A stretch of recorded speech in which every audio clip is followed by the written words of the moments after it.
целью погружения в профессию и развития творческих способностей молодых педагогов в Северо-Казахстанской области уже сегодня 3-й год проводится конкурс «Дебют». На начальном этапе заявку подали более 600 педагогов, на второй этап прошли 46, и сегодня в финале участвует 16 педагогов. Учителя будут делиться своими наработками, своими творческими идеями.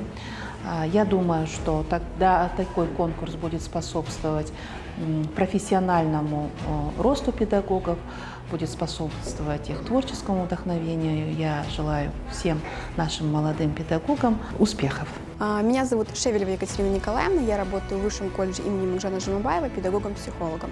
Мой опыт работы составляет 1 год. Первые 2 года у нас есть наставник, он нас сопровождает, все наши методические материалы, все наши планы занятий, все наши рабочие программы. И, соответственно, к конкурсу мы тоже готовились всем методическим составом.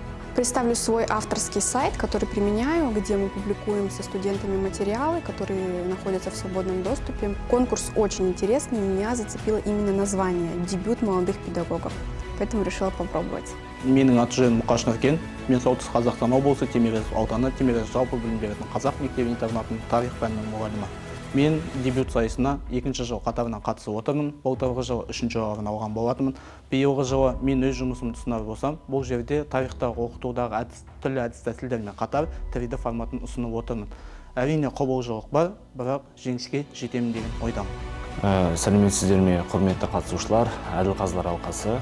Мен Балаганов Алишер Еркебұланұлы, 2023 жылғы дебют жас педагогтар байқауының бас жүлде иегерімін. Осы дебют байқауына қатысып, мен өзіме көптеген тәжірибе жинадым, өзіме оқушыларыма деген бағыт-бағдар беруге жаңа мотивация алған болатын. Және де осы жылғы қатысушыларға тек сәттілік, алға қойған мақсаттарына жете берсін, пусть победит сильнейший.